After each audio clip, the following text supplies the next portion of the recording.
귀한 자리에 불러주셔서 감사합니다.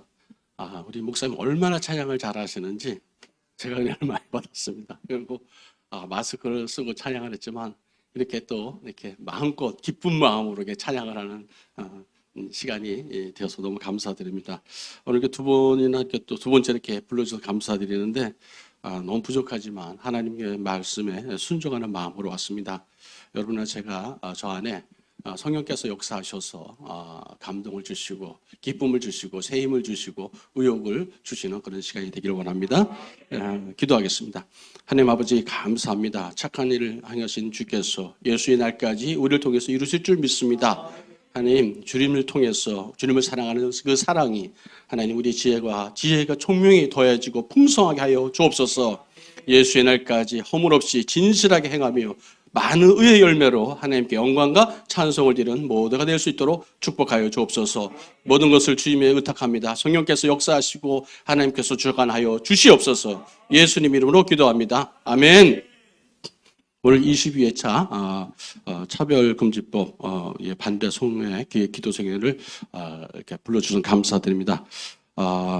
오늘 여러분과 함께 나눌 것은 우리 차별금지법이 여러 가지가 많은데 그 중에서 건강가족 기본법 개정안이라는 게 있어요. 그래서 유사차별금지법인데 이런 것들이 많이 올라오고 있습니다. 최근에는 국가인권위법 개정안이 이제 나와서 드디어 국가인권위가 권력기관으로 이제 올라서려고 그런 나쁜 의도가 있는 차별금지법들이 많이 이제 올라오고 있습니다. 이런 것들이 어떤 것들이 문제 있는지 한번 우리가 또 지식과 지혜를 같이 나누는 시간을 갖도록 하겠습니다.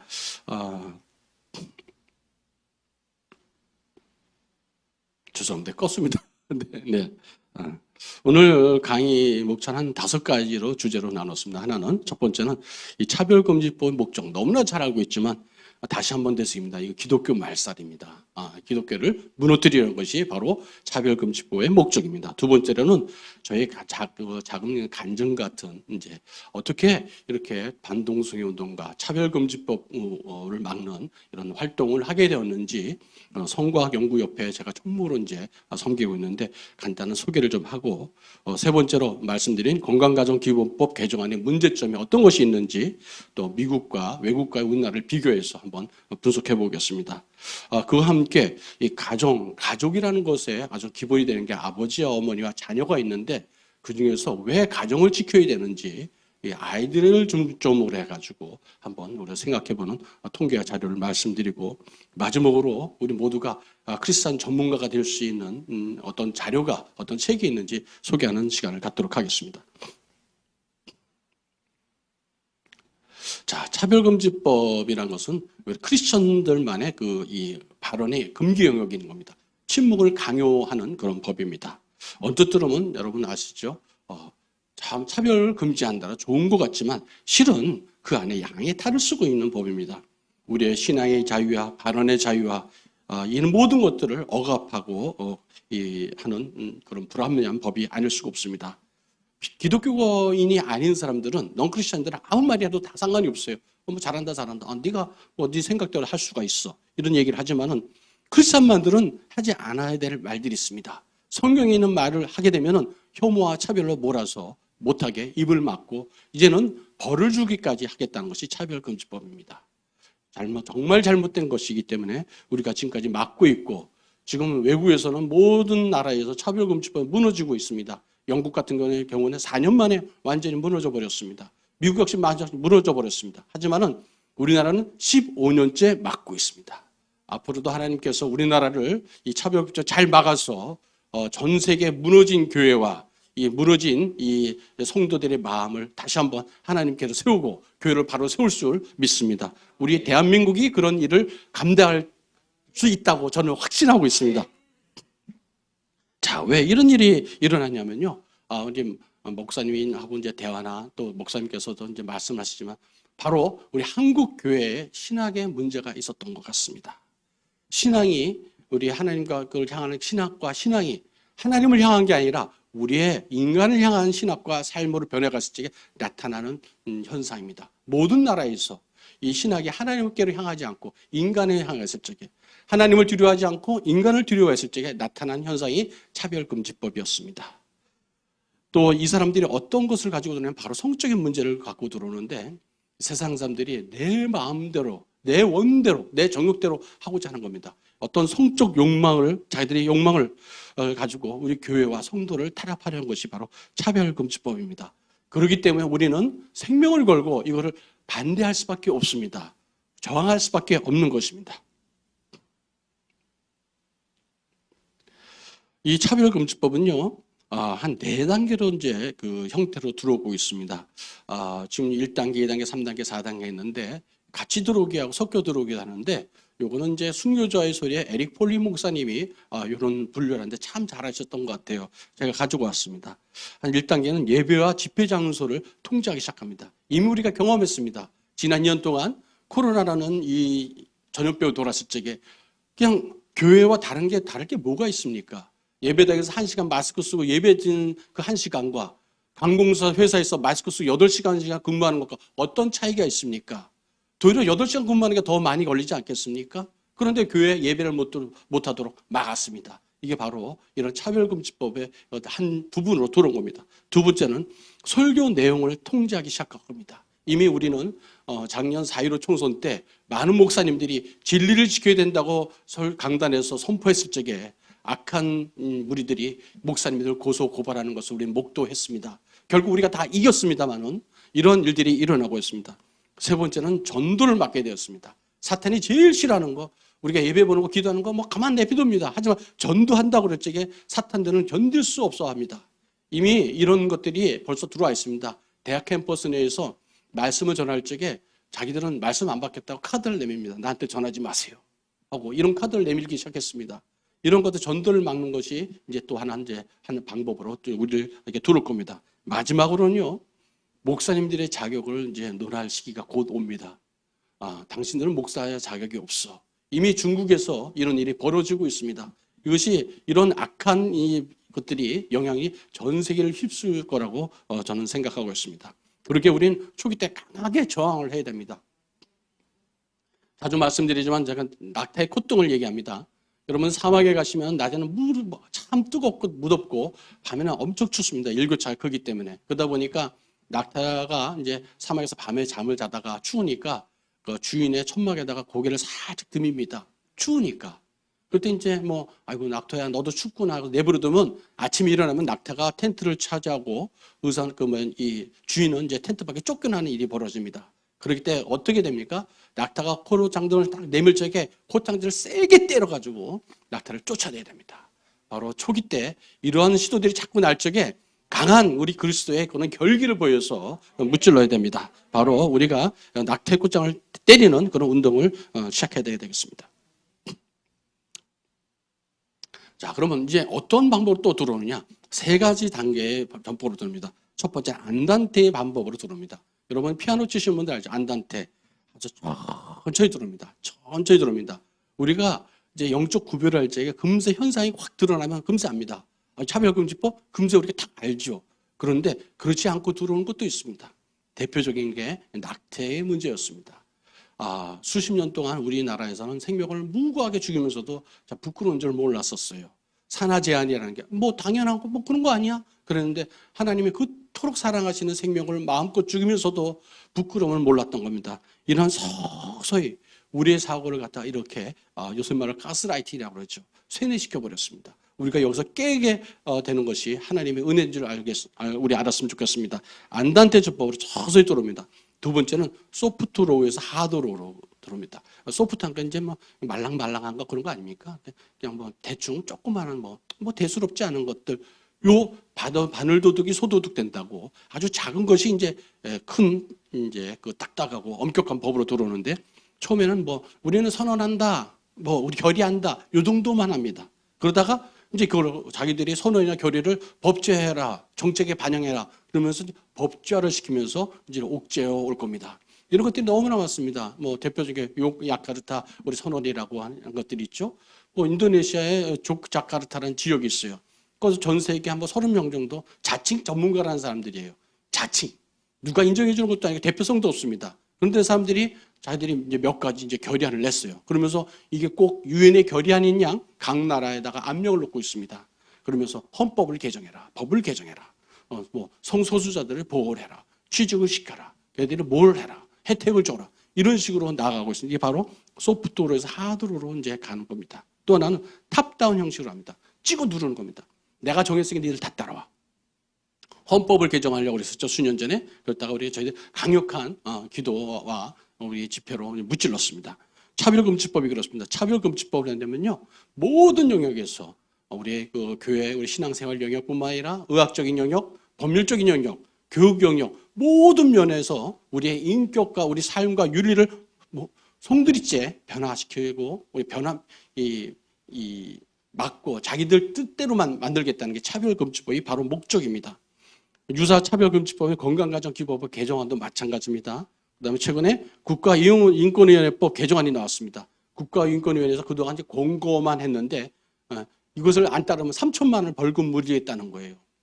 쥐가 뭔데 왜 이런 일을 합니까? 나의 하나님께서 주신 천부인권을 왜 제가 간섭하는 겁니까? 바로 오늘 강의 중에 나중에 나오겠지만 자연권과 실정법은 큰 차이가 있는 것입니다. 바로 하나님 주신 천부인권을 누구도 우리 건드릴 수 없는데 이제 자기들이 인간의 마음대로 자기 기준을 정하고 윤리를 정하고 또 정책을 만들어서 우리를 핍박하려고 합니다. 바로 이런 세 가지 단계로 우리에게 다가오고 있습니다. 자, 그러면 이럴 때 어떻게 됩니까? 크리스천 프로페셔널, 우리 기독교 전문가들이 목소리를 내줘야 됩니다. 그동안 목사님들께서, 껴있는 목사님께서 이거 위험합니다. 우리가 일어나서 이거 우리 가정과 교회를 지키고 복음을 지키기 위해서 일어나야 됩니다. 할 적에 옆에 저들이 하는 얘기는 목사님 신앙만 알았지 법률을 모르잖아요. 의학을 모르잖아요. 생물을 모르잖아요. 이런 식으로 철학을 모르잖아요. 이런 식으로 목사님한테 이제 공격을 해왔어요. 그랬더니 목사님들이 말문이 막힌 거예요. 근데 그때 이제 하나님께서 동역자를 세워주기 시작합니다. 바로 크리스천 전문가들을 세우기 시작했습니다. 그래서 크리스천 전문가들이 이제 목소리를 내는 이제 시기가 온 겁니다. 하나님의 은혜가 아닐 수가 없습니다. 그런데 이 바로 크리스천 전문가들은요, 세 가지의 요소, 이 삼박자를 갖고 있는데 첫 번째는 성경적 세계관을 확실해야 됩니다. 아무리 전문 지식을 가지고 유명한 사람이라도 성경적 기초가 없는 크리스천 프로페셔널, 크리스천 전문가들은 소용이 없습니다. 허공을 향해서 소리치는 것과 같고 또 많은 우리 성도들을 엉뚱한 길로 인도하는 사람과 같습니다. 말장일 불가한 사람들이 있을 수 있습니다. 무엇보다도 성경적 세계관이 확실해야 됩니다. 두 번째는 전문 지식이 있어야 됩니다. 크리스천이고 성경적 가치관은 다 좋은데 알고 있는 지식이 잘못 알고 있다. 이건 문제가 되는 겁니다. 확실하게 알아야 됩니다. 그것뿐만 아니라 뭐가 중요하냐? 윤리가 있어야 돼요. 윤리가 있어야 돼요. 바르지 않은 것, 그것을 갖다가 전문 지식을 사용해야 될 적에 무기가 돼버립니다. 남을 공격하는 무기만 내렸지 변화시킬 수 있는 힘을 가질 수가 없습니다. 그래서 우리 크리스천 전문가들은 이런 성경적 세계관을 기초로 하고 전문 지식과 윤리를 바탕하라는 그런 운동을 벌여가야겠습니다. 다행스러운 것은 이제 우리 대한민국에서 기독교 전문가 그룹이 등장했다는 겁니다. 너무나 감사합니다. 신학에서 일어났습니다. 의학 부분에서 일어났습니다. 또 복음 법률가에서 일어났고 철학 분야에서 윤리학 분야에서 곳곳에 일어나고 있습니다. 또한 언론인들이 일어나고 있습니다. 최근에는 영화에서도 이프 패밀리가 일어나고 있지 않습니까? 또 소설을 쓰는 분들이 소설을 통해서 동성애와 또 하나님 나라의 가치를 이 창조 질서를 훼손하는 것에 대해서 글을 쓰였겠습니다. 이런 것들이 집단 지성이 되어서 우리 교회를 지키고 복음을 지킬 줄 믿습니다. 자, 그러면 제가 이명진 저 사람은 의사를 했는데 어떻게 저런 일을 하게 됐을까? 저도 이제 9년 전에는 이제 그냥 의사였을 뿐입니다. 교회에서 이제 의사니까 의료 선교하면서 해외 선교 많이 다니고 또 전도 열심히 했습니다. 하나님 앞에 이제 제가 약속한 게 하나님 앞에 수기장에 한 1,000명 정도만 전도하고 내가 가겠습니다. 그래서 약속해서 그때까지 열심히 한 300명 했어요. 그래가지고 주일날에 봉고차에다 가득 싣고 그냥 교회 이제 세신자들 데리고 가가지고 하는 게 또 그런 게 참 기쁨이었어요. 그래가지고 그때 당시에는 한 10년 전에는 제 전국에 돌아다니면서 이제 전도 간증 집회를 많이 다녔어요, 제가. 그래가지고 이제 방송도 하고 막 그랬었는데 어느 순간 하나님께서 그걸 딱 닫으시더라고요. 그러다가 이제 어떤 이제 일이 있어서 이제 아이들이 이제 캐나다에 가서 공부를 하게 됐는데 문제가 생겼습니다. 저 이제 가정에서 가정 예배를 드리면서 이제 창조 질서를 가리키고 성경을 가리키고 아이들도 성경을 읽는 아이들이거든요. 그런데 학교에서 이상한 성경을 받기 시작한 거예요. 그러더니 집에 저희 딸이 이제 요만한 종이를 갖다 세 장째를 갖고 왔어요. 그래서 아빠 이것 좀 읽어보고 사인해 달래 그러는데 저선 도저히 사인할 수가 없었어요. 아니 뭐 이게 무슨 학교에서 이런 교육을 시킨다는 말이지? 그래서 이거 딸아 이건 너도 알지만 이거는 맞지가 않는 것 같다. 얘기했는데 그 이상 얘기할 수가 없었어요. 동성애가 왜 안 좋은지 뭐가 위험한지 성경에 하지 말라는 그 한 줄 외에는 할 게 없었어요. 가지고 고민하고 있는데 마침 이 날이 이제 2003년도였어요. 2003년도 5월 30일 날 사랑의 교회에서 한국 기독교 생명윤리협회라고 있습니다. 거기서 이제 이런 이제 모임을 했어요. 세미나를 했어요. 거기에 기론평 교수님이란 분을 제가 만나게 됩니다. 그러나 이제 하도 이제 이런 내용이 너무 좋아서 동성애와 차별금지법이라는 내용이었었는데 여기 가면 뭔가 좀 배울 수 있겠다 해가지고 저랑 제 아내랑 딸이랑 갔습니다. 저기 빨간 표시 안에 그 연두색 옷이 저고 저 앞에 제 딸과 저희 아내입니다. 가지고 들었는데 제가 눈이 확 열리는 거였습니다. 오 이거네. 동성애는 유조가 안 된다는 딱 말씀을 들을 적에 막 진짜 센 망치로 머리를 탕 때려가지고 제가 깜짝 깨는 그런 충격을 받았습니다. 너무 기뻤어요. 이야, 이거다, 이거. 그래가지고, 이제, 그날 이제 이 기론평 교수님께서 동성애와 차별금지법의 기독교적 고찰이라는 제목이었어요. 이미 2003년도에 이제 앞선 우리의 기독교 리더들이 그걸 하나님께서 영안을 깨닫게 해주셔가지고 운동을 시작했었는데 솔직히 그때까지 차별금지법이 뭔지도 몰랐어요. 차별하지 말자면 좋은 거 아니야? 이 정도로 알고 있어요. 무지했었습니다. 근데 그날 아주 그냥 눈이 확 떴습니다. 그래서 끝나자마자 제 명함을 가지고 쫙 나가가지고 저 강단 앞에서 교수님 참 좋은 강의 감사합니다. 그래서 명함을 건넸더니 저보다도 기론평 교수님 더 반가워하시는 거예요. 그래서 잘 만났다고 그래가지고 저 되게 기분 좋더라고요. 이렇게 훌륭하신 분이 나를 인정해 준다니 가지고 좋습니다. 감사합니다. 가지고 왔어요. 집에 왔는데 한 번씩 기론평 교수님 전화를 하시는 거예요. 차 한잔 마십시다. 그래가지고 전화를 친히 주시고 영광입니다. 그래가지고 쫓아나갔죠. 그때 커피 한잔 마시면서 이렇게 하신 얘기가 이제 실은 이제 제가 그때 뭘 했냐면 이제 의료윤리 연구회라는 걸 만들어서 의료윤리를 좀 했었어요. 그리고 생명윤리를 다루고 이제 공부하고 이제 활동을 하고 있었는데 이제 그 기론평 교수님은 저 같은 전문가가 좀 필요했던 거죠. 의료윤리와 생명윤리, 윤리도 하고 또 의학도 알고 이런 이제 전문가 목소리 필요했는데 이제 저보고 같이 일하자는데 전 자신이 없었어요. 아니 저는 아는 게 없는데 그건 교수님 좀 훌륭하신 분 하시고 저는 뒤에서 돕겠습니다. 기도 돕겠습니다. 그러고 도망쳐 왔어요. 또 전화가 왔어가지고 또 한번 봅시다. 그래가지고 네 알겠습니다. 또 나갔더니 또 그 얘기하시는 거 가지고 저 자신이 없는데요. 그랬더니 이미 이제 기론평 교수님이 여러분을 만나셨어요. 민성일 교수님도 만나시고 뭐 염화소 원장님 만나셨어요. 가지고 이제 동역자들을 이렇게 하나하나 부르고 계셨어요. 그러다가 이제 한 해가 지나갔습니다. 한 해가 지나갔는데 이제 저는 이제 뭐 계속 빼고 있었죠. 뭐 이사야 선지자처럼 제가 여기 있사오니 저를 써주십시오가 아니라 하나님 제가 저기 있으니까 쟤를 좀 쓰시면 될 것 같습니다. 맨날 그렇게만 하고 뒤로 또 도망가고 있었는데 이제 아름아름하다가 2014년 3월 달에 이제 성과학연구협회라는 걸 만들고 이제 약자가 성과연인데 창립 예비 모임을 한다는 거예요. 가지고 한번 들렀다가 이거 있다가 여기다가 큰 덤대기 쓰겠다 그래가지고 술 많이 뺐습니다. 집에 갔어요. 그랬더니 이제 그 다음에 이제 자꾸 이제 모임을 갔다가 이제 8월 달쯤 돼가지고 이제 창립 총회를 한다는 거여서 저는 안 갔어요. 근데 그때 뭐 했냐면 필리핀 의료선교 갔다가 아주 무지하게 피곤했거든요. 그리고 그때 당시에 어떠냐면 제가 이제 암 진단을 받았어요. 그래가지고 9월 초에 이제 9월 초에 이제 이 수술을 받는데 수술 전에 이제 내 몸을 추스리고 이제 기도할 때였습니다. 가지고 나는 이제 몸을 좀 추스릴 때인데 제가 활동할 때는 아니지. 그래서 이제 또 뺐어요. 했더니 저 없이 창립총회를 다 했습니다. 그래서 이제 창립총회 끝났으니까 임원 구성이 다 됐고 이제 나는 좀 빠졌구나. 다행이다. 참 열심히 하시는 분들에서 내가 기도도 하고 물질도 후원해야지. 이 정도만 생각했었어요. 근데 기론평 교수님 또 전화가 왔어요. 어제 왜 또 오셨지? 그랬더니 총회는 잘 끝났습니다. 저도 이제 뉴스를 봐서 알고 있습니다. 그랬더니 그런데 임원을 구성을 못했습니다. 그래서 네? 총회했는데 임원을 구성을 못하다니 그랬더니 총무 자리 하나 비워놨다는 거예요.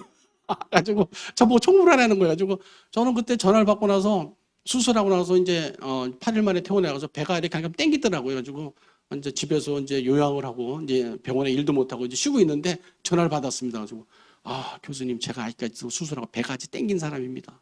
움직일 수가 없습니다. 근데 제가 어떻게 총무를 합니까? 그랬더니 그냥 이름만 올려놓으면 됩니다. 그러더라고요. 네, 뭐 이름만 올려놓는다면 뭐 괜찮습니다. 뭐 총무 아닙니까? 뭐 아무것도 안 해도 됩니다. 이름만 올려놓으십시오. 가지고 뭐 김원필 교수님이 자꾸 저한테 얘기하시기에 뭐 이병주 원장은 뭐 활동하는 것들이 있어가지고 이름만 올려놔도 힘이 됩니다. 그래가지고 그럼 제 이름 마음대로 쓰십시오. 그랬죠 제가. 그래서 지금도 뭐 교수님 이제 전화는 오세요. 뭐 하는데 이름 좀 올리겠습니다. 그 교수님 전화하지 마시고 이름 올려놓고 제 이름 올라가면 제가 올라간지 알겠습니다. 그래가지고 했는데 그냥 그것처럼 저는 그렇게 생각했었어요. 그랬더니 총무를 올려놨어요. 가지고 그런지 알고 있는데 조금 있으니까 그 원장님 몸이 어떠십니까? 그래서 이제 좀 나아져서 이제 뭐 병원에 이제 하루에 1시간씩 이렇게 근무를 합니다. 그래가지고 1시간씩 2시간씩 늘리고 있습니다. 그랬더니 그럼 조금 괜찮으면 우리 모임을 한번 합시다. 그러더라고요. 그래서 그래요?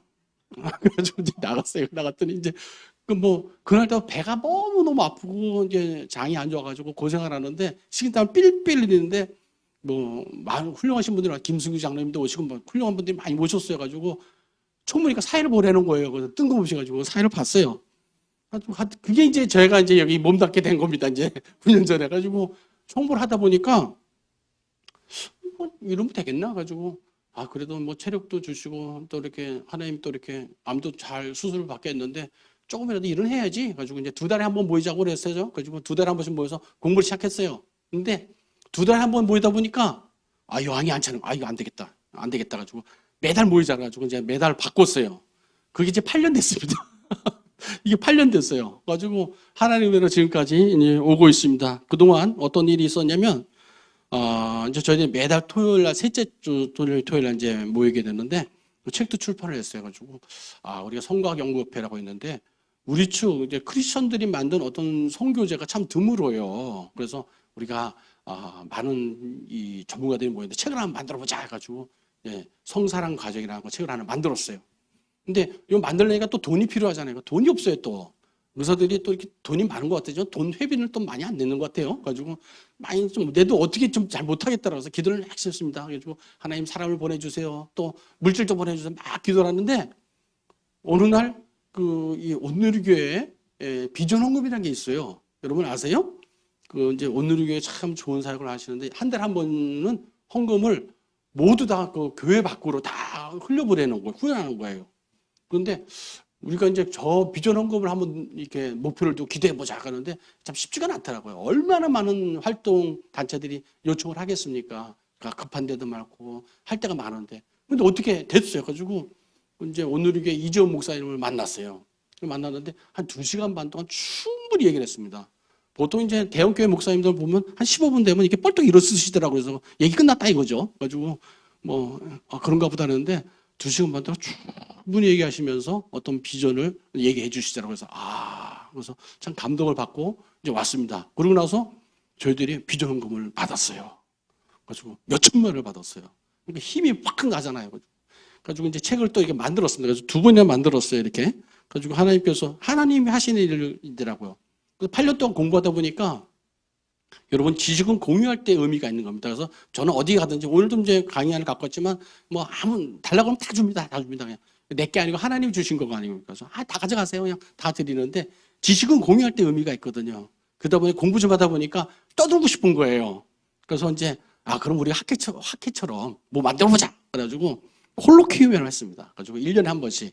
그래서 2년 전에 처음 1회를 했어요. 그리고 이제 작년에 2회하고 올해 이제 다음 주에 3회가 열립니다. 3회가. 그리고 이제 여러 이제 그 전문지나 기관지에 투고를 하고 있는데요. 이것들이 얼마나 힘이 있냐면요. 저희들이 매주 이제 기고를 하고 정보를 이제 제공하는데 북미에 있는 또 남미에 있는 여러 세계 각지에 있는 그 이민교회 목사님들이 힘을 얻으시는 거예요.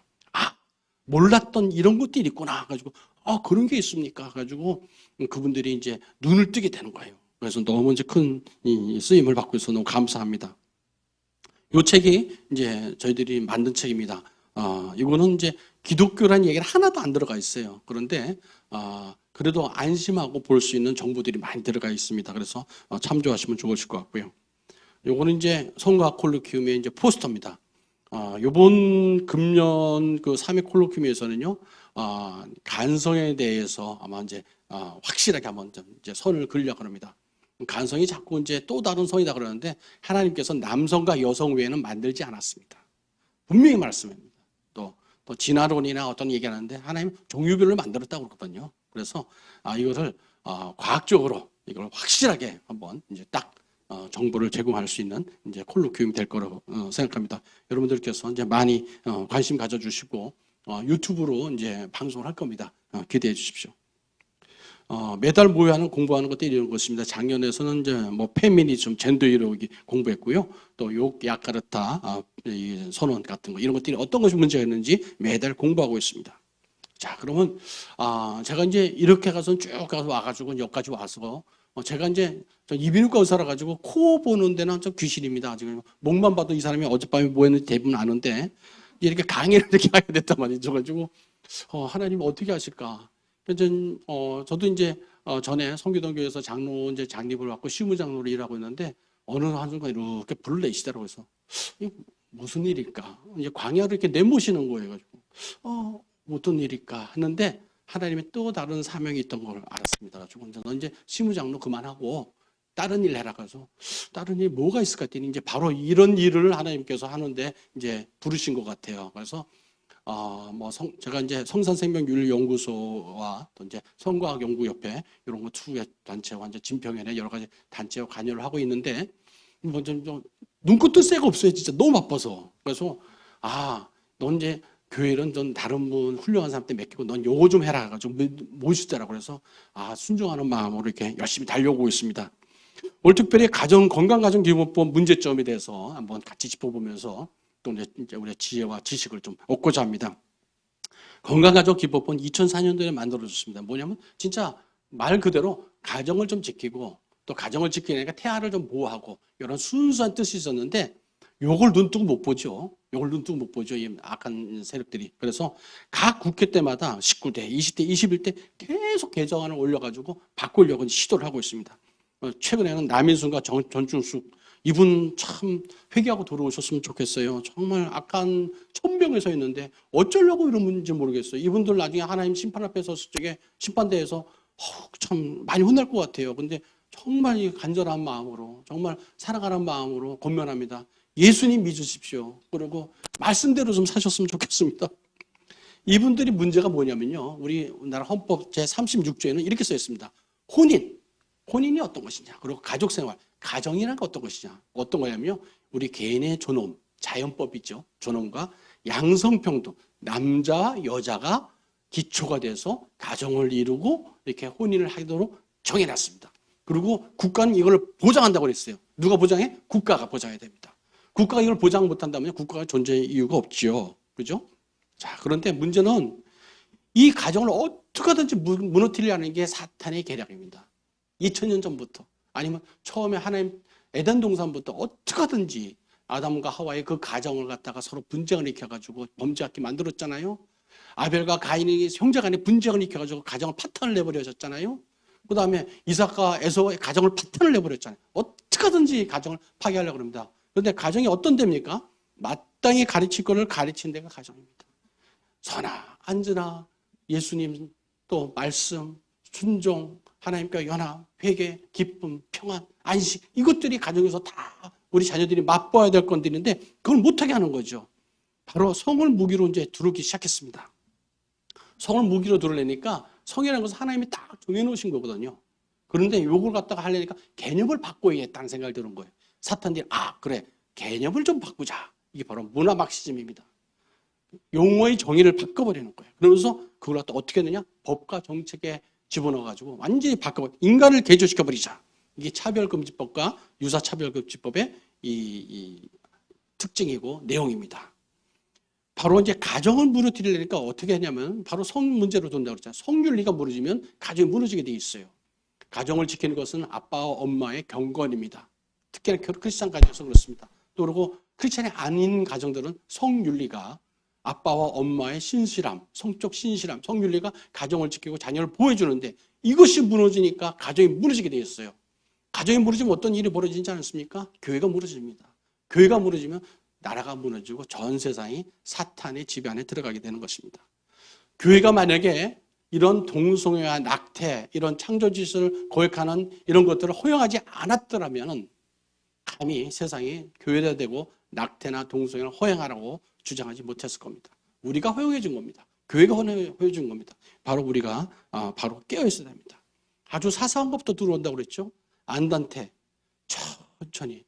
그리고 아주 별거 아닌 것처럼 소도둑이, 바늘도둑이 소도둑된다고 아주 점점 오는데, 여러분 처음에 피임을 갖다가 피임약이 있죠? 피임약이 좀 개발되고 나서 1960년대 중반까지는요, 결혼한 사람만 피임약을 구입할 수 있었어요.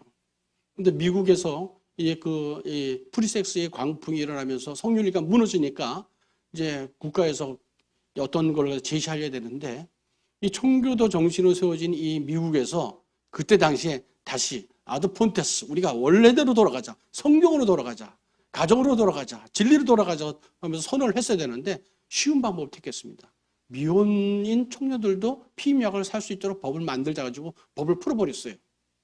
그랬더니 이 성적 문란이 더하면 더했지 이 좋은 방향이 나온 게 아닙니다. 우리가 바로 서야 될 땐 바로 서야 되는데 정말 그 세상적인 방법을 택하지 않으면 그 후에 이런 일이 벌어져요. 그 후에 어떤 일이 벌어지냐면요, 낙태를 허용합니다. 여러분 1973년에 로드웨이드 판결이 일어나죠. 미국에서 임신 3분기 이후에는 마음대로 낙태할 수 있도록 합니다. 그것 때문에 우리나라도 재작년에 낙태죄 헌법 불합치 판결이 나지 않았습니까? 이래가지고 낙태가 합법화되니까 미국에서는요, 78년 이후에 몇 명이 죽었냐면요, 6,300만 명이 죽었습니다. 그 후에 어떤 일이 일어납니까? 동성애 허용했죠. 그 다음에 우리 생명, 세포를 갖다가, 배아를 갖다가 막 파괴해가지고 인간을 위한다는 공리주의에 물들어서 배아 파괴를 막 합니다. 그 다음에 안락사. 뭐 애들 죽였는데 노인을 못 죽일 게 뭐였어요? 애들도 아이를 가져놓는다 나를 괴롭히는 세포 덩어리에 불과하다고 생각하니까, 야, 너 불편하니까 그냥 지워버려. 낙태시켜버려. 그런데 주위에 보니까 요양원이나 요양병원에 병들고 이렇게 누워있는 노인분들이 많거든요. 보니까, 야, 저분 불쌍하지 않아? 그냥 편하게 죽게 하는 게 낫지 않겠어? 안락사 허용하는 게 저분을 위하는 게 아니야. 이래가지고 노인을 막 죽이려는 게 바로 안락사입니다, 이게. 병든 자를 죽이려는 거. 생명은 하나님 손에 있는 건데, 인간이 마음대로 이렇게 사람의 생명을 다루려고 합니다. 나머지, 그 다음에 뭐가 되냐? 차별금지법이 들어와요. 왜 차별금지법을 들을 수밖에 없느냐? 하나님이 모든 세상 사람들을 만들 적에 인간을 만들 양심을 주셨습니다. 안 믿는 사람들도 바른 얘기를 들었을 때 양심의 찔림이 있습니다. 그 양심의 찔림을 당하고 싶지 않기 때문에 바른 목소리 하는 크리스천들이 입을 막고 싶은 겁니다. 그리고 그냥 막으려니까 안 통하니까 법을 만들어서 벌을 주자. 차별금지법입니다. 이런 것들이 이제 우리에게 들어오는 이제 전략들입니다. 마귀의 사탄의 이제 전략들입니다. 그러면 건강가정기법 개정안은 어떻게 바뀌었느냐? 몇 가지 포인트만 짚어보겠습니다. 첫 번째로 이름을 가족지원법으로 바꿔버렸어요. 가족지원법. 이게 무슨 뜻이냐? 우리는 엄마와 아빠가 이루는 것이 가정이라고 생각하죠. 그런데 이 사람들은 이제 가족의 개념을 바꿨어요. 다양한 가족을 바꿔버렸어요. 한가족 가정도 있고, 이제 재혼 가족도 있고, 미혼 가족도 있고, 다가족도 있고, 지 마음대로 만드는 거예요. 남편이 아니라 동거하는 사람도 남편이라고 아내라고 막 부르는 거예요. 첫 번째로 이 사람들이 어떤 전법을 썼냐면요. 여러분을 배울 법을 개정할 적에 일부 개정한 그러면 쉽습니다. 고만 한 것만 딱 따니까. 그런데 말을 갖다가 내용을 보면 전부 개정안이에요.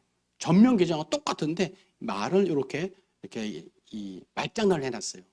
전춘숙이나 그 남인숙 의원들이 일부 개정안 해놨는데 실은 내용 보면 싹 다 바꿨어요. 어떤 내용이냐? 가정 개념을 삭제해 버렸어요. 가정 개념을. 아니 개념이 없는데 무슨 가족이고 뭐고 있어요? 아니 뭐가 실체가 있어야 될 거냐. 그런데 개념을 아예 없애버렸어요. 지 마음대로 용어를 다시 정의하는 거죠. 그래서 이제 두 번째 보면 건강가정이라는 용어를 삭제하는 대신 가족지원이라는 말로 또 바꿉니다. 또 8조에 보면요. 처음에 이거 만들어 건강가정기법법은 태아를 보호하고 가정을 지키기 위한 건데 태아리 건강 보장하는 표현을 갖다 삭제해 버렸어요. 낙태를 마음대로 하자는 거죠.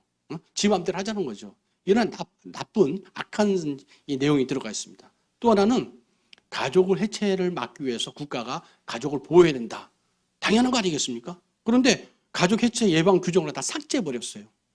참 악한 분들입니다. 그런데 정작 그 숨어 있는 하나가 있었어요. 그게 뭐냐면 이 사람들이 얘기하는 건 1인 가구가 많이 늘어나기 때문에 이 사회를 반영하는 뭔가 좀 있어야 되지 않겠냐.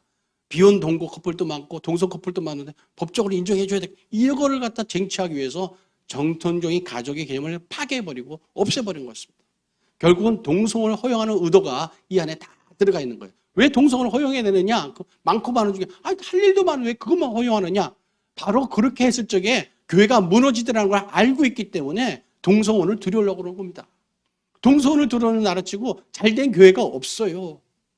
모든 교회가 다 망해버렸습니다. 미국의 장로교회가 왜 망했습니까? 교회에서 목사, 장로, 안수 집사를 갖다가 이 동성애자를 갖다 세울 수 있다고 결의하는 순간 그 교회는 죽은 겁니다. 그게 무슨 교회라서 의미가 있습니까? 우리나라도 그래서는 안 되겠죠. 그러다 보니까 동성을 허용하는 나라들이 이렇게 많아져서 대만은 그래도 아시아에서는요, 이게 좀 이 유교 사상이나 이제 동양권의 특이한 그 사상이 있어가지고 좀 덜했는데 대만은 2019년에 5월 달에 동성을 허용해 버렸어요. 또 북유럽에서는 핀란드가 그랬죠. 남미에서는 콜롬비아가 그랬죠. 또 아일랜드가 그랬죠. 캐나다, 북미가 참 문제예요.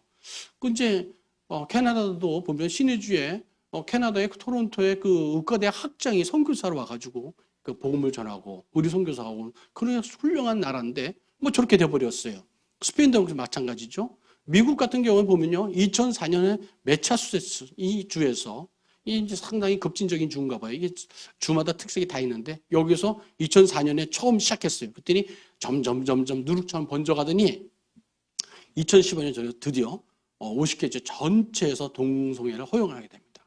근데 그 밑바닥에서 뭐가 있었냐면요, 여러분의 진지정 기동정이라는 거 알잖아요. 교육계를 파고 들어와가지고 야금야금 우리 아이들의 영혼을 파먹고 있었어요.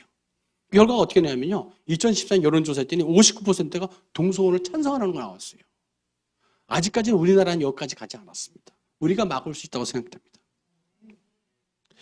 자, 전통 가정을 보호하지 못한, 하나님이 우리한테 주신 이 가정을 보호하지 못한 미국이 어떻게 망했냐면요, 우리는 헌법에서 또 건강가정기본법에서 우리 가정을 지키고 있잖아요. 미국에서도 미국 헌법에 가정을 지킨다고 이렇게 돼 있어요. 그런데 그거 갖고 좀 부족했기 때문에 결혼보호법이라는 것을 1996년에 만듭니다. 또 재밌는 게 뭐냐면 이게 그렇게 이 남봉꾼에다가 이렇게 이 추문을 많이 킨 클린턴 대통령이 이거 승인을 했어요. 그것도 좀 아이러니해요. 이게 뭐냐? 결혼은 한 남자 한 여성에 의한 법적인 결합이다. 이 한 남자 한 여자로 가정을 이룬다고 딱 보호법을 해놨어요. 그래서 이제 어느 정도 좀 지속되나 했더니 또 문제 사단이 난 겁니다. 아까 2004년에 매차수세츠에서 이 동성혼을 합법 주에서 허용했잖아요. 그러더니 이게 발음도 힘들어요. 오거펠대 호지스 판결 이래가지고 동성혼을 합법화하는 판결을 합니다. 이렇게 결혼보호법은 위헌이다 하고 연방대법원에서 판결을 해버려요. 그 바람에 50개 주에서 다 동성혼이 허용되는 이런 일이 일어났습니다. 결국 미국 전통가정이 몰락이 일어나고 있는 것입니다. 참 안타까운 것은요, 참 미국에 가서 많은 이 발달된 지식과 문화를 배우는 건 좋은데 이분들이 잘못된 그 지식을 배우는 분들이 있어요. 참 안타까워요. 그분들이 와서 뭐냐면 좀 먼저 주워 들었다고, 우리나라도 이제 한가족 시대가 다가오니까 우리를 준비해야 된다. 그런 얘기 해서는 안 되죠. 또 크리스천들이 크리스천 학자들이 이렇게 얘기하면 안 되죠. 미국에서 이렇게 망하기 때문에 우리는 성경으로 돌아가서 가정을 지켜야 된다 이렇게 얘기해야 되는데 도리어 한가족들은 그 사람들을 갖다 우리가 보살피고 정책을 만들어야 된다. 저는 생각에 그런 정책보다는 건전한 가정을 도와주고 힘있게 세워줄 수 있는 정책을 더 긍정적인 정책을 만들어야 되는데 뭔가 잘못된 것 같아요. 그게 인권이 아닌데. 근데 이게 잘못 배운 분들이 이런 것을 잘못 배워가지고 우리나라를 또 문들고 있는 것을 제가 발견하게 됩니다. 자, 그 희한하게 우리나라가 미국 전체를 많이 따라가요. 좋은 것만 좀 배우게 됐는데 보면 미국의 결혼보호법은 우리나라의 헌법 36조와 건강가정기본법하고 같은 내용입니다. 그런데 미국의 오거거펠 그 판결이 나잖아요. 그게 바로 건강가정기본법의 개정안과 같은 맥락입니다. 이게 무너지게 되면 동성애 허용되는 거예요. 우리나라에도.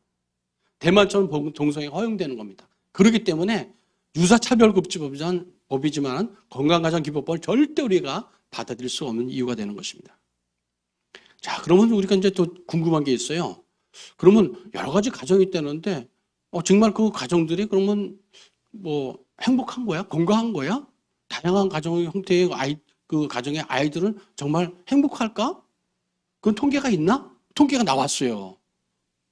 그 참 귀한 그 통계가 이제 드디어 나왔습니다. 또 그렇다면요, 전 오늘 이 시간에 아이들의 권리에 대해서 한번 집중적으로 생각하는데, 왜냐하면 아이들은 하나님께서 우리에게 주신 선물인데 취약하고 연약합니다. 우리의 보호를 받아야만 되는 겁니다. 그런 연약한 존재입니다. 지극히 작은 존재입니다. 어른들이 보호해줘야 됩니다. 근데 왜 어떤 권리가 있느냐? 하나님이 주신 그 자연법의 권리를 갖고 있기 때문입니다. 아이들은요, 하나님 만드신 인간이고 하나님의 창조물이고요. 하나님이 만드신 천부적이고 그런 존엄성을 갖고 있습니다. 어른이나 아이나. 아이와 같지는 않으면 천국에 들어갈 수 없다고 하나님께서, 예수님께서 인정하시잖아요. 모든 아이는요, 한 명의 어머니와 한 명의 아버지가 있어야 됩니다. 또 그 아이들은요, 친부모와 친아버지가 필요합니다. 또 그들의 사랑을 받아야 됩니다. 또 친부모가 양육하는 것이 그들에게 유익이 됩니다. 또 모든 아이들은요, 자기 친부와 친모를 알고 그 친모와 친부에게 양육받을 권리가 있는 것입니다.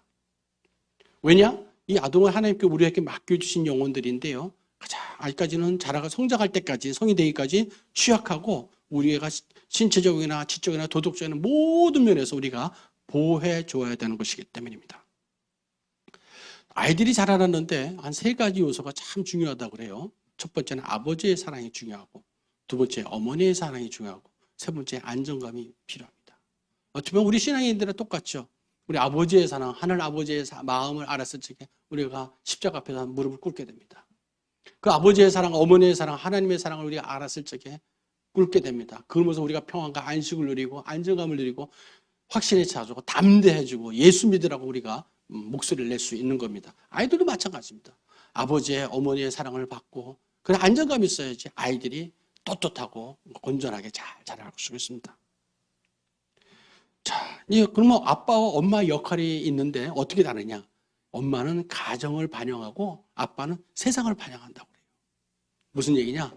가정 내에서는 엄마가 어떤 역할을 상당히 많이 하고 그 가정에서 교육받은 아이들을 세상 밖으로 인도해 주는 것은 아빠가 이제 데리고 나가서 세상 밖으로 나가게 되는 겁니다. 이 엄마와 아빠의 특징이 좀 있어요.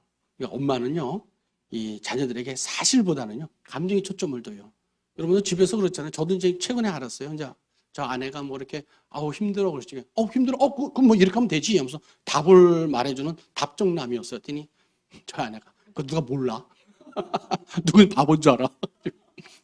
그럼 뭐야? 그랬더니 아니 공감을 해달라고. 그래서 이게 공감이 아니야? 근데 그게 공감이 아니죠. 그래가지고 진짜 솔직하게 제가 아버지 같기도 하고 눈물 흘리겠지만 그게 참 부족해서 공감 능력이. 그렇구나. 그렇구나. 힘들었구나. 이거를 해줘야 되는데 이제 엄마들은 이런 공감력이 뛰어납니다. 근데 남자들은 분석적이죠. 그래? 답을 내가 해줄게. 내가 해결해 주지. 이게 이제 부족한 거죠. 근데 그게 나쁜 것도 아니에요. 이제 또 아빠는 세상을 아이들을 이제 인도해 주거든요. 엄마는 이제 정서적인 분위기나 이런 것들을 이제 잘 아이들의 그 캐치를 합니다. 근데 아빠들은 좀 둔해요. 애들이 뭘 원하는지. 그래서 뭐라 그러면 야 됐어 절로 가. 막 그러고 똑바로 해. 막 이 정도지. 그 엄마는 가지고 그래 뭔데 너 배고파? 힘들어? 어디 아파? 이게 엄마와 아빠의 차이예요. 이런 특징이 있습니다. 그런데 또 그렇다고 그 아빠들이 다 잘못한 건 아니에요. 아이들에게 세상을 향한 지식을 주고 담대함을 줘가지고 세상에 나가서 활동할 수 있도록 만들어주는 게 아빠의 역할이에요. 그래서 항상 보면은 이게 여자만 잘났고 남자가 못났고 이게 전혀 아닙니다. 이게 하나님께서 역할을 주셨다는 것을 강조하는 겁니다. 남자가 공감력이 너무 뛰어나잖아요. 그러면 그 엄마가 할 일이 없어요.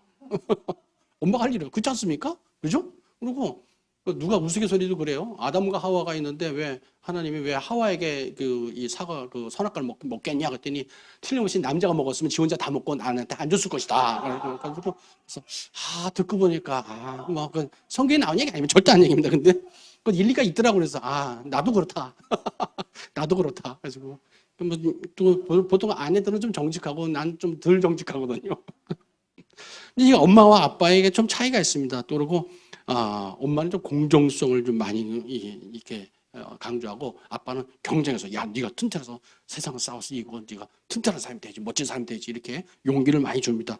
이런 차이들이 좀 많이 좀 서로 다릅니다. 근데 이런 것들이 아이들이 양육되는데 필요한 요소가 되는 거예요. 근데 이게 하나가 없어졌다 생각해 보세요. 엄마가 없을 적에 공감 능력이 떨어져요. 그리고 뭘 어떻게 같이 유한을 못하고 신뢰를 할 수가 없어요. 그죠? 공정성을 몰라요. 그리고 아빠가 없으면 자신이 없어요. 그리고 누구를 의지할지 몰라요. 신뢰감이 떨어져 버려요. 이런 것들이 있거든요. 그래서 아이들한테 이런 것이 필요하다 그럽니다.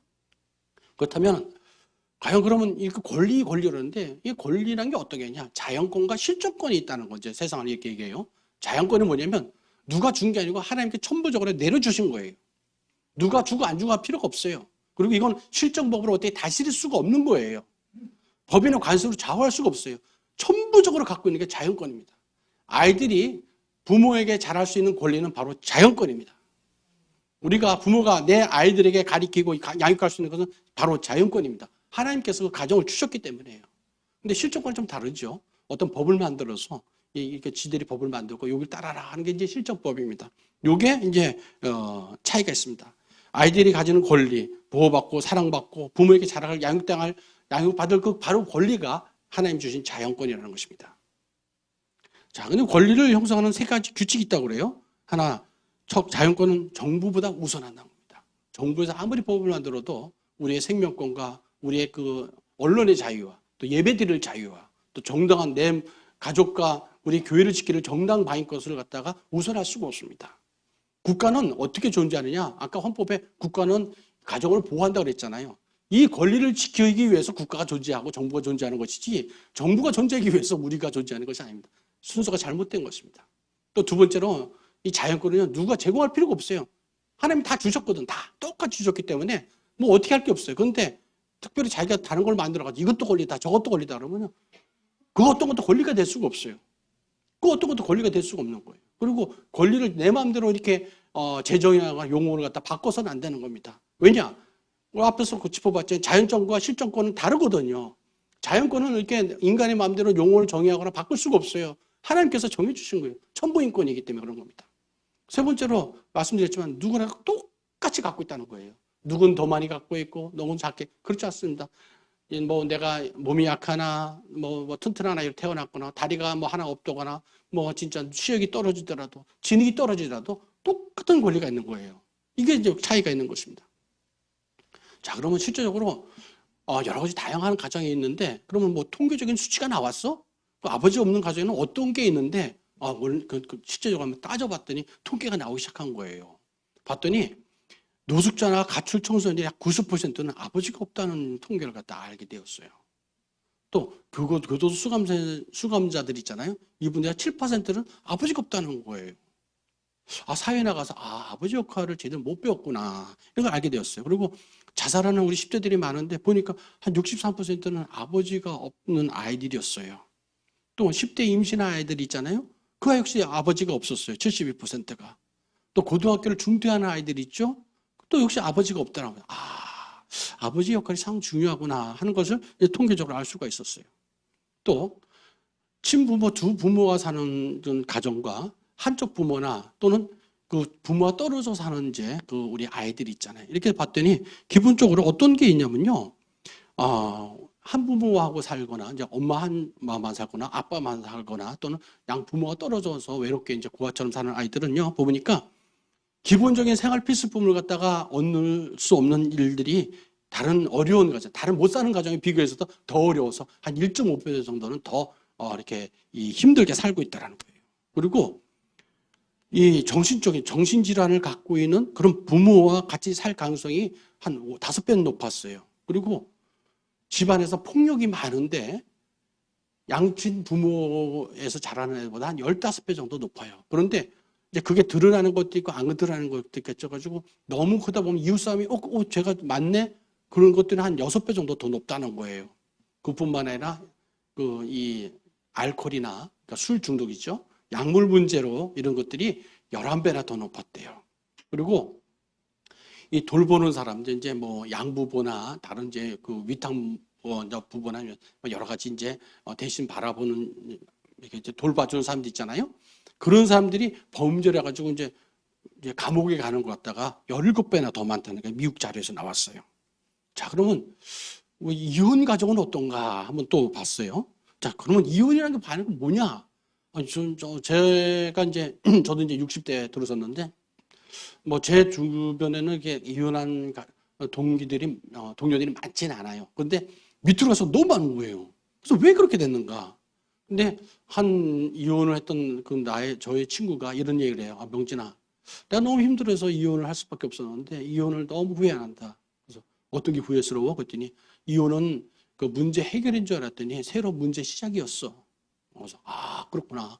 그래, 나는 잘 살게. 그렇게 했었는데 이혼이라는 것은요, 가족의 죽음, 가족이 해체해버리잖아요.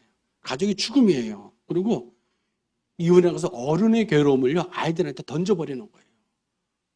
그걸 아셔야 됩니다. 아이들이 받고 있는 안전과 그 안정감을 갖다가 뺏어버리는 거예요. 순간적으로 성인들이 너무 괴롭죠. 부부간의 갈등이 심해가지고 막 괴로운데, 아주 좀 짧은 어떤 불행과 힘든 시간을 갖다가요, 아이들에게는요, 그게 순간에 끝나는 게 아니고 평생 지속돼 버려요. 그걸 갖다가 아이들한테 던져버리는 거예요. 아이들은 그걸 해가지고, 자랑을 해가지고, 신체적인, 정치적인, 정서적인 어떤 많은 이 고통을 당하게 되거든요. 뭐, 요새도 이혼 가정에 보면 이제 주말에 한 번씩 아빠 만나라고 엄마 만나러 가잖아요. 그랬더니 그 아이들이 하는 얘기가 아빠 나는 시소 타는 것 같아. 시소 타는 것 같다고. 어지러 죽겠대요. 내 삶이 어지러 죽겠대. 한쪽으로 이쪽도 엄마, 저쪽도 엄마, 이쪽도 아빠, 저쪽도 아빠니까 정신이 하나도 빼는 거예요. 왜 내가 이렇게 두 가지 삶을 살아야 되는지 너무 힘들다고 아이들이 표현을 하더라고요. 자, 이 사람들이 이제 주장하는 게 있어요. 생명권이라는 건데, 이 낙태를 옹호하는 사람들이나 이혼을 주장하는 사람들이 이제 하는 얘기가 있어요. 우리 낙태는 해서 하는데 하나님 주신 생명을 지켜야 된다. 또 우리 가정을 지키고 아이들의 생명권을 갖다 보호해줘야 된다. 했는데, 우리는 이제 생명권을 옹호하죠. 근데 이 낙태를 옹호하거나 부모의 이혼을 찬성하는 사람들은요, 자신들의 권리를 옹호하자라고 얘기를 합니다. 그리고 우리는 생명권은 이 자연권이기 때문에 법으로 간섭할 수 없다. 그리고 도리어 법으로 이걸 지켜줘야 된다 했는데, 지들은 이혼할 권리를 갖다가 법으로 만들어야 된다. 낙태할 법을 허용해야 된다고 법을 만들자고 거꾸로 되고 있어요. 우리 아동들은 스스로 방어하지 못하잖아요. 지극히 연약하잖아요. 그렇기 때문에 우리가 보호해줘야 된다 그랬더니 이 사람들은 뭐라고 그러냐면 어른들의 권리를 아이들이 책임을 못 지기 때문에 우리가 스스로 책임져야 된다. 권리를 만들어야 된다 얘기하고 있어요. 너무 불공평하잖아요. 참 부끄럽지 않나 모르겠어요. 근데 너무 뻔뻔스럽게 이렇게 얘기를 하고 있더라고요. 또 이제 이 생명권을 방어하지 못하는 이 아이들에게는요, 상당히 파괴적입니다. 아이들이 뭐 정말 너무나도 큰 충격을 받죠.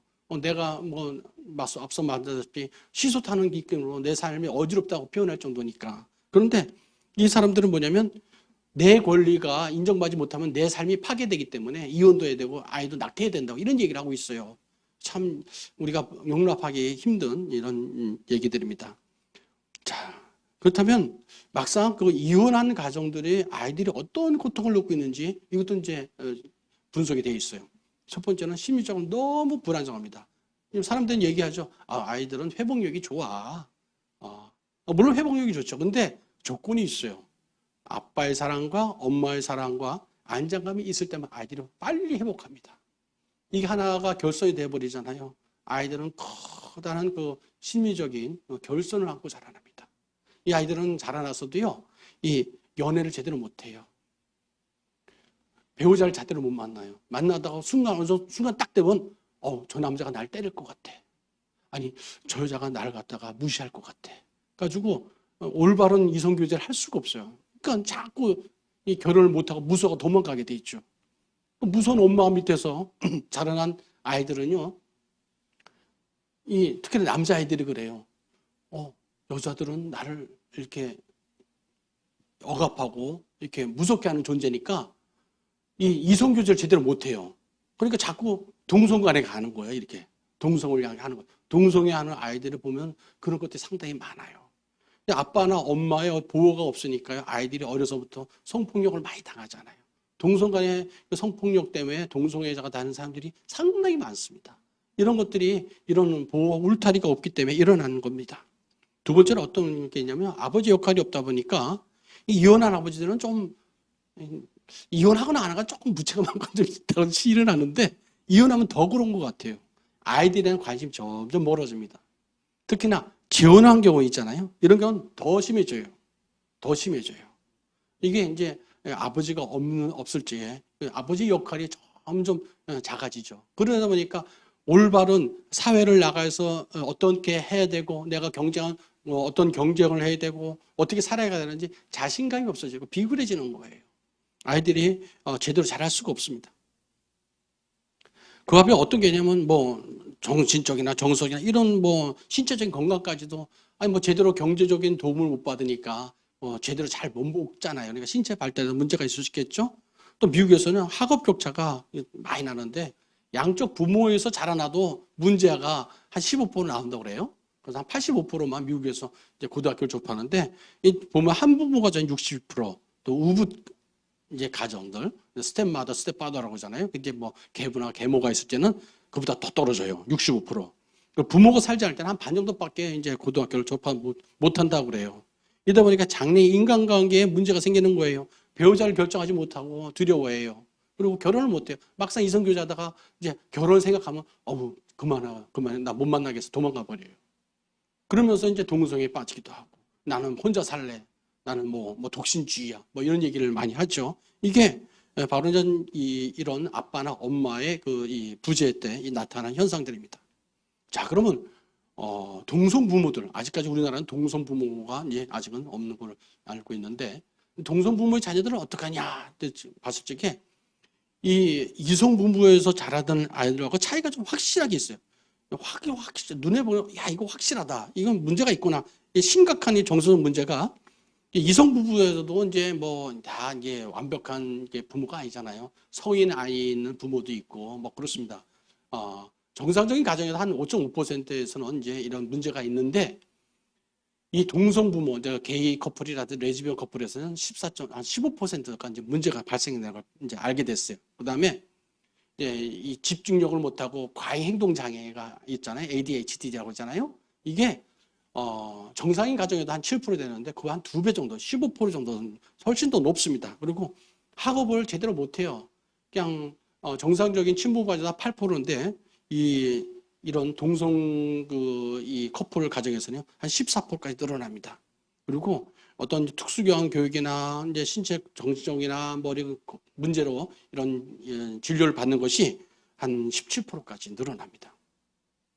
자, 그런데 이제 미국에서 많은 사람들이 사회과학자들이 이제 인정하는 이제 세 가지가 있어요. 이건 뭐 부인하지 못할 것 같아요. 이건 뭐 크리스찬이 아닌 사람들도 다 인정한 거예요. 첫 번째는 생물학이 중요하다는 걸 알았어요. 통계를 쭉 내봤더니 이 동성 부부 커플보다는 친부모가 훨씬 더 그 자녀를 데리고 양육을 잘하시고 오랫동안 같이 산다는 것을 알게 됐어요.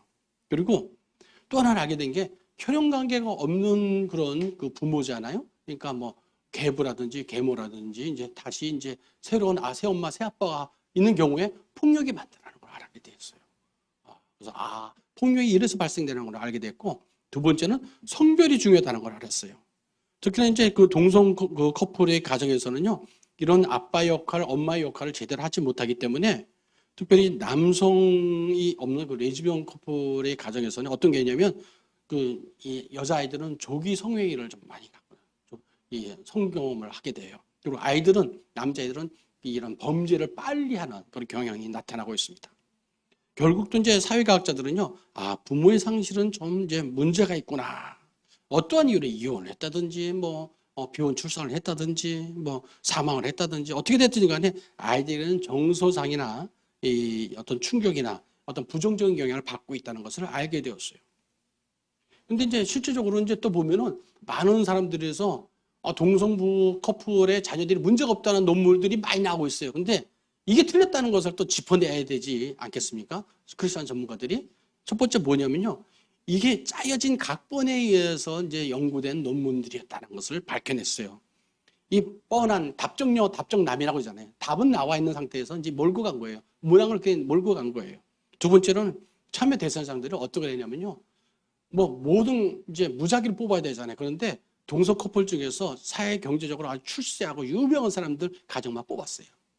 당연히 먹을 거 많고 풍족하니까 좀 이렇게 만족한 것도 많을 거 아니에요. 그러니까 좀 잘못돼 있잖아요. 그리고 세 번째로는요. 인원수도 40명도 안 돼요. 그러니까 비교 대상도 안 되는 거예요. 이런 거 갖고 이제 논문에 자꾸 나오는데 이런 데 우리가 현역돼서는 안 되겠습니다. 또 하나 이제 최근에 이제 여자 탤런트가 이제 서양인의 그 정자를 기증받아서 아이를 낳았어요. 일본인 탤런트인데 보니까 눈도 노랗고 파랗고 노랑머리에 이런 아이 낳았는데 난자 기증이나 정자 기증에서 또는 대리모에서 임신해서 안 아이들이 실제로 꽤 이제 미국에서는 있습니다. 그랬더니 이 아동들이 생각은 어떤 건가, 그대로 잘 자라는가? 실제적으로 여러분 이걸 생각하게 됩니다. 우리 인간들은요 번식 집단이 아닙니다. 동물들은 낭자 정자를 막 해가지고 번식시킬 수 있어요. 근데 우리는 그렇지 않습니다. 우리는 인격 공동체입니다. 하나님 형상으로 만들어진 존재이기 때문에 짐승과 비교할 수가 없어요. 그런데 우리를 꼭 짐승 그 번식 집단처럼 우리도 그럴 수 있다고, 이게 출산 장려체이 될 수 있다고 이런 헛된 그런 주장을 하시는 분들을 볼 적에 전 경악을 할 수 없습니다. 아니 저분은 그 인간의 인격을 개돼지 짐승의 인격으로 떨어뜨려 놓는구나. 저분의 그 인격적인 자기 자존감이 개나 소나 이제 그런 짐승의 수준에 머물고 있거나 안타깝더라고요. 그건 좋은 게 아니죠. 그렇게 될 수가 없죠. 보면 이 아이들이 어떤 걸 갖냐면요. 내가 우리 아빠 엄마가 누군지 모르지만 난 그분의 정체성을 반을 갖고 있는 거 아니야? 이런 생각을 합니다. 또 82%는요. 그렇다면 난 누구를 닮았을까? 하는 생각을 해요. 또 하나는 한 70%는요.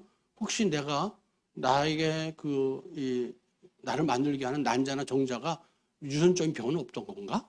이런 고민을 합니다. 또 하나는 한 반수에서는요. 이게 궁금한데 이제 자기가 이제 그런 아이라는 걸 알게 되는데 부모한테 물어보면 부모가 화낼까봐 아주 심리적 갈등을 많이 겪고 있다고 그래요. 자, 이제 이 강의를 좀 더 마무리해 가는데요. 자, 이런 일들이 우리가 건강가정기본법이 유사차별금지법으로서 우리 가정을 파괴한다는 걸 알았고, 그 다음에 이런 통계적인 수치를 통해서 우리가 얘기할 수 있는 근거를 알게 되었습니다. 자, 우리가 하나님 앞에서 이런 착한 일을 갖다 우리에게 사명을 주셨는데 우리가 하나님께서 예수의 날까지 이걸 다 감당할 수 있다고 생각합니다. 오늘 이런 자리에 22회 기도회를 인도하신 하나님께서 왜 이런 걸 줬냐? 저 빌립보서 1장 9절에서 11절에서 대답을 찾았습니다. 내가 기도하노라 너희 사랑을 지식과 모든 총명으로 점점 풍성하게 하사 너희로 지극히 선한 것, 선하지만 지극히 선한 것을 분별하게 하고 또 진실하고 허물 없이 그리스도의 날까지 이르고 예수 그리스도로 말미암아 누구로 말미암아 우리 자신을 말미암아 예수 그리스도로 말미암아 의의 열매가 가득해서 하나님께 영광과 찬송을 받기를 원합니다. 이것이 우리들이 오늘 기도의 목적이 아닌가 생각됩니다.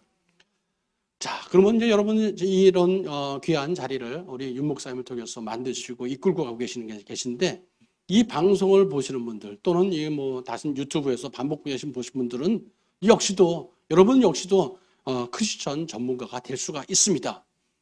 마이크 잡고 있는 저 이명진 원장, 저분만 전문가가 아니라 여러분들도 될 수가 있습니다. 여러분께서 하나님의 성령이 임하시게 되면 능력이 임하실 줄 믿습니다. 근데 그 방법이 무엇이냐? 방법을 가르쳐 드리겠습니다. 여러분에게 추천 도서를 좀 추천해 드립니다.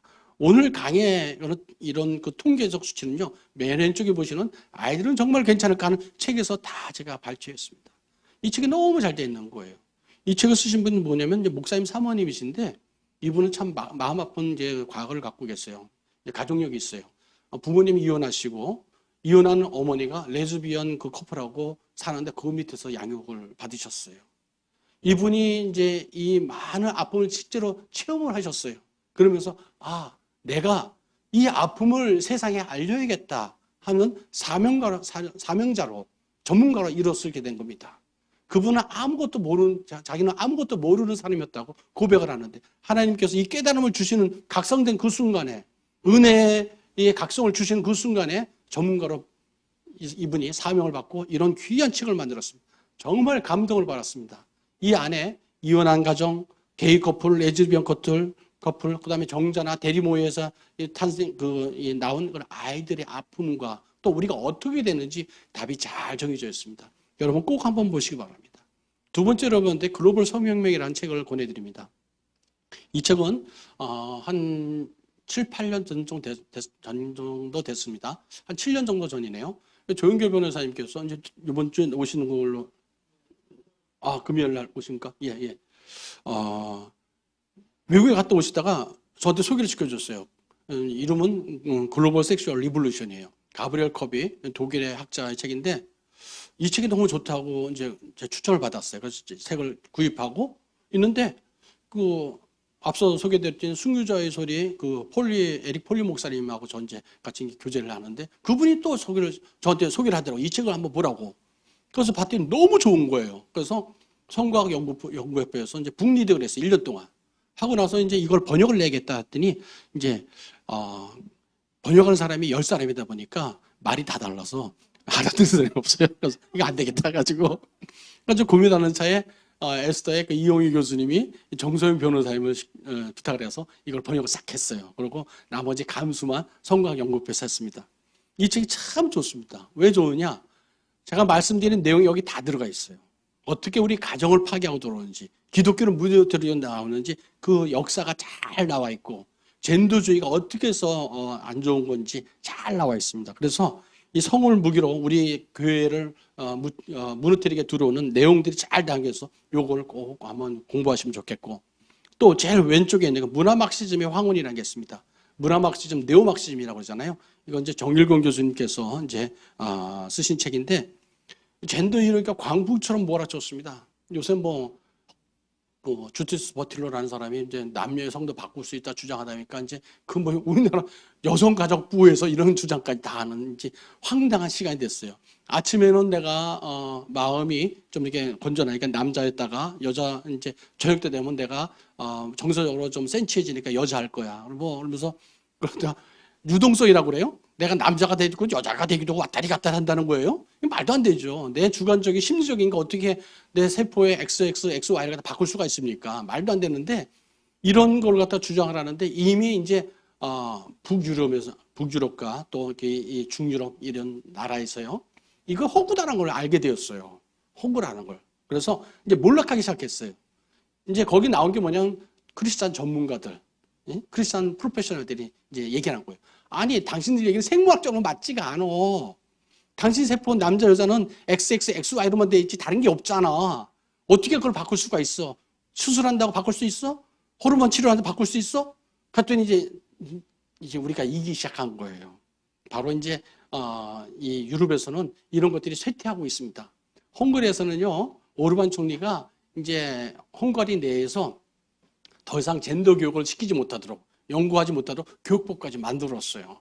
이제 이런 일이 일어나고 있습니다. 우리가 이거 너무 밀린데 수세인데 절대 그렇지 않습니다. 이 헝가리에서 그 오르반 총리가 그런 기대를 한번 딱 뽑으니까요. 많은 나라에서 그래 우리도 이길 수 있다. 우리 대한민국도 이길 수 있습니다. 또 미국에서 낙태를 갖다 허용해가지고 6,300명이 죽었잖아요. 근데 지금 많은 주에서 이제 낙태를 금지하는 법안을 많이 올리고 있어요. 근데 이런 소식이 전해지니까 저희가 힘이 나잖아요. 이제는 우리가 차별금지법을 15년 동안 막아놨는데 우리가 막아가지고 다른 나라에서 막아지네. 어떻게 막았어? 이런 논리가 있어. 신학적으로, 법률적으로, 의학적으로, 사회과학적으로, 윤리적으로. 어떻게? 영화를 통해서, 소설을 통해서, SNS를 통해서, 우리가 전도를 통해서 이런 일을 이뤘어.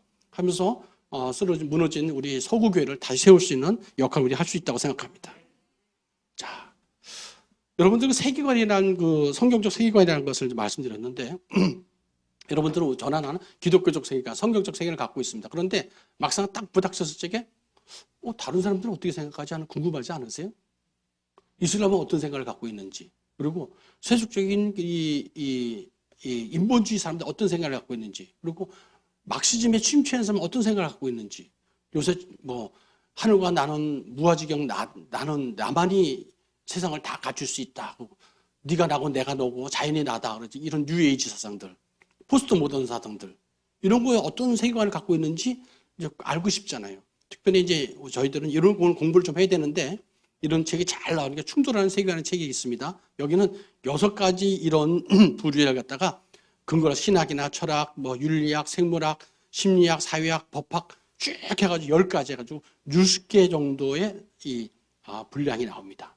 여러분들이 이거를 한번 공부를 하시면 좋겠는데 바로 충돌하는 세계관의 책입니다. 두께가 만만치 않습니다. 성경 66권 정도 됩니다. 그런데 이 내용을 보면 너무 내용이 좋은 거예요. 우리가 태초에 하나님이 정지를 창조하시니라. 창조를 믿잖아요. 근데 진화론자들이 자꾸 얘기를 해요. 그럼 이거 어떻게 얘기해 주지? 그런데 이 책을 보면요. 진화론이 얼마나 허구적인 건지 그냥 콕콕 집어가지고 쪽집게처럼 확신을 줍니다. 이거 잘못됐잖아. 이거 잘못됐잖아. 이거 창조로 이게 있을 수밖에 없네. 당연하네. 이런 책에 확신을 줍니다. 특히나 교회에서 리더 되시는 분들이나 자녀 교육하시는 분들 아이들이 학교에서 진화론을 다 배우고 와요. 유물론을 배우고 와요. 그때 아이들에게 그건 이것이 잘못된 것이야 하고 가르쳐줄 수 있는 근거가 되는 책이 충돌하는 세계관의 책입니다. 너무 두꺼워서 못 보신 분이요. 앞에 서론만 보세요. 서론만. 그것도 힘드시면요. 아까 표 그것만 여러 번 보세요. 그러면 각성이 됩니다. 자, 그 다음으로 여러분들에게 추천하고 싶은 책이 뭐냐면 기독교 윤리학이라는 책이에요. 이게 뭐냐면 이제 이상원 교수님이 쓰신 책이에요. 제가 이제 윤리에 대해서 공부하기 시작한 게 이제 한 5년 가까이 됩니다. 근데 많은 이제 제 서재 가면 한쪽 바닥은 다 윤리예요. 근데 그 책 중에 제일 백미가 이 책인 것 같아요. 정말 전 이상원 교수님 이제 자주 이제 뵙고 어저께도 뵙고 있지만 정말 존경합니다. 이제 이런 책을 만들어 주셨다는 게 하나님께도 감사해요. 여러분 여기 안에 들어가면요. 교회 생활뿐만 아니라 우리 그 가정 생활 그다음에 우리가 접하는 실천 영역에서 많은 접하는 문제들을 아주 명쾌하게 성경적으로 풀이해 놓으셨어요. 그래서 이 책을 지금 이제 추천해 드리고 마지막으로 이 포괄적 차별금지법 찬성을 반대할 것은 이거 진평에서 낸 책인데요. 이 책을 보시면 각 나라에서 차별금지법이 통과됐을 때 어떠한 그 부작용이 있었는지 사례들이 잘 정리되어 있어요. 그리고 논리가 잘 정리되어 있어요. 그래서 여러분들 그 책을 이렇게 많이 가르쳐 주면 어떻게 해? 근데 걱정하지 마십시오. 성령께서 여러분들에게 감동을 주셨어요. 하나 읽고 나면 또 읽고 싶네요. 하나 해가지고 어느 순간 보면 다 읽었네? 그러면 그때 되면 여러분 어떤 일이 일어나냐? 글을 막 쓰고 싶을 거예요. 그러니까 누가 나한테 마이크 좀 안 주나? 나도 좀 떠들고 싶은데 이런 마음이 충만하실 거예요. 여러분 우리 아까 찬양했을 때 예수 믿어서 내 마음에 기쁨이 충만할 때 어떻게 하면 빨리 나서 예수를 전해잖아요. 예수를 전하잖아요. 이거 막 지식이랑 공유할 때 이 기쁨을 공유할 때 의미가 있거든요. 여러분 모두가 크리스찬 전문가가 될 수 있습니다. 이 책을 지신 분들 한 분 한 분들은요 다들 똑같았어요. 저 역시도 아무것도 몰랐어요. 죄를 들여다 쓰세요. 근데 하나님은 절 원하시더라고요. 그래서 그냥 하나님 은혜에 감사하면서 오늘 이제 여러분과 함께 이 강의를 이제 마무리하려고 합니다. 마지막으로 기도 제목을 나누고자 합니다. 여러분 7가지 제조점입니다. 첫 번째, 우리 신학교를 위해서 기도를 좀 해주십시오. 신학교가 지금 많이 힘든 가운데 있습니다. 지금 이제 세상 사조에 물든 분들이 지식만 충만해서 신앙은 좀 부족한 분들이 신학자로 있는 분들이 꽤 있습니다. 감히 이런 말씀을 드리는 평신도가 말씀드린다는 게 참 외람되고 참 어렵지만 짚어야 될 건 짚어야겠습니다. 우리 신학교를 위해서 그분들을 비판할 것이 아니라 그분들이 바로 설 수 있도록 성령 충만하도록 우리가 기도를 해야겠습니다. 두 번째로 우리 창조론을 갖다가 이 학교에서 배우지 않기 때문에 피해서 대안학교를 많이 하고 그렇습니다. 이제는 좀 더 공격적으로 우리가 나가겠어요. 공교육에 창조론이 들어가 달라고 우리가 기도를 시작해야겠습니다. 예. 세 번째로는 이제 주변에 동성애나 트랜스젠더 이런 데 빠진 많은 자녀들을 가진 가정들이 있습니다. 저도 그들 가정을 위해서 정말 아픈 마음을 가지고 눈물을 흘리면서 기도하고 있습니다. 그런데 정작에 이 아이들을 품어주고 이렇게 이끌어줄 수 있는 치료센터가 없다는 겁니다. 우리가 운동을 많이 했어요. 이런 강자들이 많아요. 그런데 정작에 하루속히 우리 대한민국의 큰 교회도 좋고 작은 교회도 좋고 교단도 좋습니다. 이런 치료센터를 좀 만들어 주시면 좋겠어요. 그래서 우리 아이들, 첫 번째 교회에 있는 이런 문제로 고민하는 아이들을 회복하고 도와주는데 치료센터가 만들어져 기도해 주십시오. 네 번째로 젠더 이력이 빨리 무너지도록 우리 기도했으면 좋겠습니다. 오늘 차별금지법 입법 무산되도록 기도해 주시고, 올해 지나면 15년째입니다. 내년 되면 16년째고 아예 없어지도록 기도해야겠습니다. 오늘 건강가정 기도법 개정안을 말씀드렸는데, 이것은 바로 동성혼이 들어오는 아주 위험한 법이라는 것을 우리가 알게 되었습니다. 미국에서 2015년에 동성혼을 받아들이는 것과 똑같은 효과가 우리나라에서 벌어질 수 있기 때문에 반드시 막아야겠습니다. 마지막으로 우리 코로나로 인해서 지난 2년 동안 우리 교회가 너무 많은 피해를 입었습니다. 예배 보는데 너무 많은 피해를 받습니다. 실은 우리 교회가 정부로부터 많은 사과를 받아야 되는데 정말 답답하고 억울한 일이 너무 많이 있습니다. 빨리 코로나가 이렇게 잠잠해지고 종식되어서 빨리 전도의 문이 열리고, 그리고 또 이게 동성애나 트랜스젠더에 빠진 아이들이 예배당에 나와서 말씀을 들어야 되는데 말씀을 들어오질 못하고 있어요. 전도를 해가지고 새신자들이 막 불러 모아야 되는데 전도가 이제 제약을 받고 있다는 겁니다. 빨리 이런 그 코로나가 종식되도록 우리가 같이 기도했으면 좋겠습니다. 우리 크게 주여 한번 부르고 기도합니다. 주여!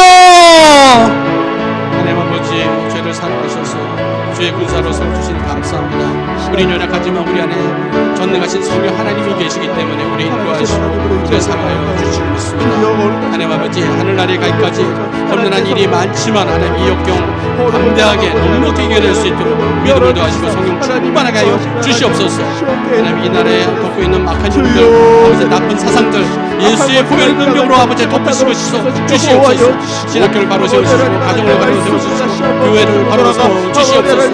젠더 이력이 아버지 무너지게 하여 주시옵고 차별금지법 아버지 잘 막아내서 하나님 영광 돌리게 하여 주시옵소서. 건강가정기법과 차별 유사차별법들이 아버지 하나님 입법되지 않도록 하시고 이미 만들어진 것들 다 무산되도록 하나님께서 역사하여 주시옵소서. 하나님 코로나로 인해서 하나님 예배가 많이 힘입었습니다. 하나님 다 회복되게 하여 주시고 힘을 내게 하시고 하나님의 영광 돌린 예배가 회복되시도록 하나님 역사하여 주시옵소서. 하나님 가정마다 동성애와 아버지 성정체성 혼란으로 아버지 하나님 눈물을 흘리고 있는 가정들이 있습니다. 부모들이 있습니다. 하나님 위로하여 주시고 회복시켜 주시옵소서. 하나님 우리가 말로만 하는 것이 아니라 하나님 그들과 회복시켜 센터를 만들어 주시옵소서. 하나님 역사하여 주시옵소서. 하나님 차별금지법을 위해서 이렇게 모여서 기도하고 하나님 하늘에서 들으시고 하나님 역사하여 주시옵소서. 대한민국을 사랑하여서 하나님 역사하여 각국의 교회를 회복시키고 무너진 가정을 회복시키는데 아버지 하나님 대한민국을 사용하여 주시고 이 기도를 사용하여 주시옵소서. 이 모든 말씀을 살아 역사하고 계신 예수님 이름으로 기도드립니다. 하나님 아버지 감사합니다. 이 귀한 시간 저에게 허락하여 주셔서 하나님 주신 지혜와 또 아버지 지혜를 나누게 하여 주시고 하나님의 지극히 선한 것을 분별하게 하시니 감사합니다. 하나님 앞에 설 때까지 아버지 허물 없이 진실된 마음으로 하나님께 순종하는 삶을 살겠사오니 하나님의 역사여 주옵소서. 그리스도 안에서 의의 일배를 가서 메어 아버지 하나님 맺혀서 하나님께 영광과 찬송을 찬양을 드리고 하나님이 기뻐하시고 하나님께 인정받는 자녀로 살 수 있도록 하나님 끝까지 우리를 지켜주시고 하나님 복 주시고 지켜주시옵소서. 이 기도를 이끄시고 하나님 역사하시는 하나님께 감사드립니다. 예수님 이름으로 기도드립니다. 아멘.